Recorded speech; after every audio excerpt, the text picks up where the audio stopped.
The farm is predominantly, well, it's been split 50-50 for a lot of years, from arable, growing wheat, barley, beans, and then the rest being grass for the suckler herd to run on. We are currently now at around 160 acres that we own here, with another 50 acres rented in as silage and seasonal grazing for the cattle that we have here. So I think we'll be adopting more of the SFI herbal lay options, and we'll be upping the suckler cow numbers over the forthcoming years. The family farm ownership has been in the family since 1908. My granddad would buy a second farm, I think it was in the 1960s. They would buy a second farm which is just neighbouring us. It literally, on our boundary is the other farm. My dad and his brother split partnerships in 1996, and they are both still within the family. The farm's a great place to grow up. It's you have the freedom of getting out and about, more so back then than I think probably my children do today, because machinery is bigger, the straw stacks seem to be a lot taller, and I probably don't let my children do half the stuff as what I did when I was a child, and never really wanted to do anything else, just wanted to be farm. And latterly since coming back, we've certainly done a lot more with the tourism side of the business. I do really enjoy that side of the business as well, but purely really because of the financial side of things. We've had to go down that route to secure the survival of the farm. There's been a CL site here for our caravan site on the farm has been here for about 70 years now.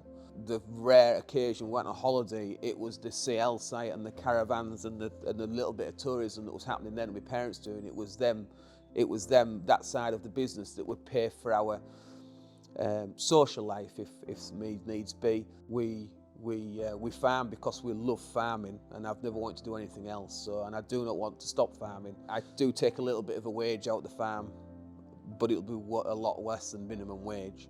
It is the tourism business that pays for almost everything that we have.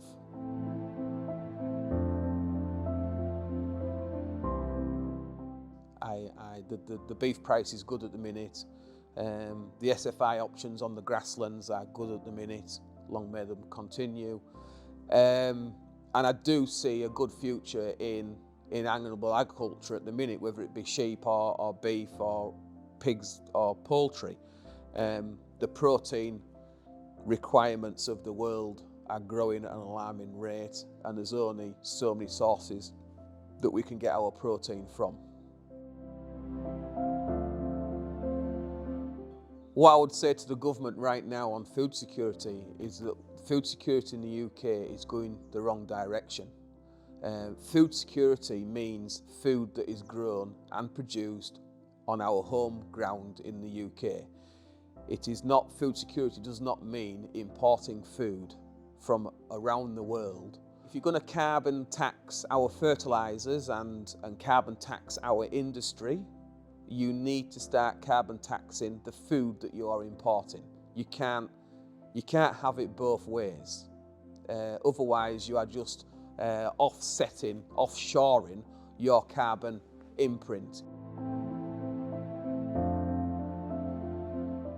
When we have people on farm, and we can have up to 200 people when we're full with everything, we can have up to 200 people on site.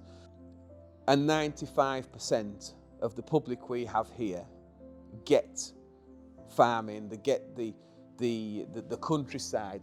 We'll go up round and we'll look at the cattle and we'll look at the crops and we'll talk about the chemistry that's getting banned from the arable sector. We'll talk about the fertilisers that we use. We'll talk about the use of agronomists. We'll talk about the cattle having a nutritionist, which a lot of them cannot even believe that a cow has a nutritionist that comes.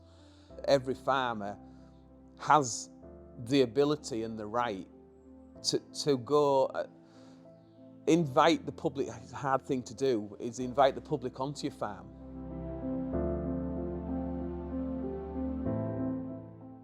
When everything is going well, there is nothing better than being a farmer, regardless of the money, regardless of everything else. Just being here and waking up and walking out the door, and the cattle are healthy when we're calving in the spring, and the calves are bouncing around the shed, and everybody's healthy and happy, and when the weather's going in our favour and the crops are looking well, and then when we get to harvest and you get to see how your year's work has been rewarded in the crops that we are harvesting, maybe not so much on the price we're getting for them, but at least that's out of our control to an extent. At least when we're harvesting, we can pat ourselves on the back and say, we know what, we've had a decent year. A great achievement that I feel that we've done here is when I came back to farm at home with my dad in 2011, is when I came back to the home farm. The first thing we did was we did away with the CL site, and me and my dad and my mum, we put in the shower block, the hard standings, the electric hookups, and we commercialised the caravan site. That was a big expense, but it was probably one of the best things we've done as well on that side. And then 4 years later, we extended the caravan site again, up to 30 touring pitches total we have. And we have a glamping barn, which my mum and dad did years ago. That's done okay. And we had also we had 2 holiday homes as static caravans. But then in 2021, I wanted something totally different, so we put in the 2 underground pods that's covered with soil and grassed over. We did that in 2021. We borrowed a lot of money to do it. When we were doing it and putting it in, I was sort of tearing my hair out a little bit because everything was taking longer, way longer than what I'd ever budgeted for, but it was all the unknown. But now they're in, now they're finished, and we've had 3 years of running them now. We sold them cows and calves as a unit. We got rid of half the herd, and we bought back in some in-calf stabiliser cows from a herd dispersal. But by far the best decision I have ever made so far in my farming life. They are just brilliant cows. They're quiet. They calve themselves, touching wood. Very little trouble, whereas one of the Continentals, the calving jack used to live next to the crush, and it never left. I was getting up 3 or 4 times a night to come and make sure everything was going well.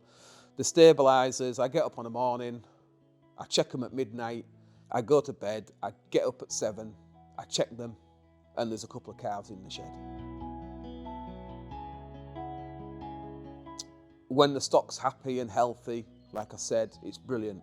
When things start going wrong, you get pneumonia into the calves, the calving starts going wrong, you get scour at calving, you know, a lot of these things you can manage and mitigate to the best of your ability, but inevitably it happens every now and then.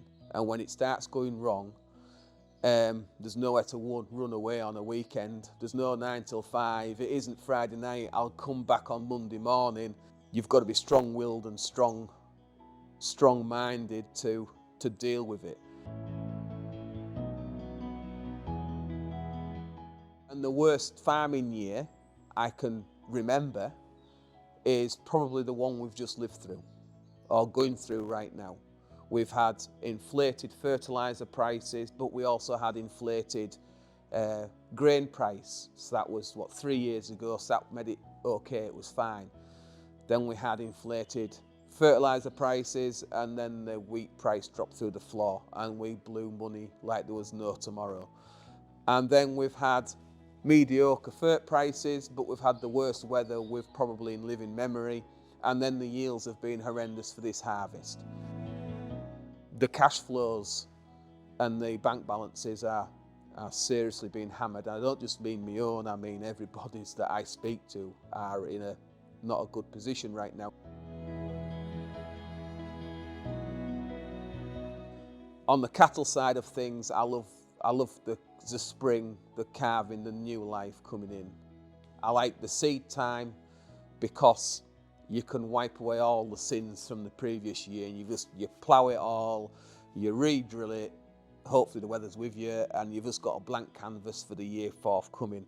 And also getting the cows and the calves back in from the summer grazing, and we get our hands back onto the calves for the first time from when we've turned them out as little calves.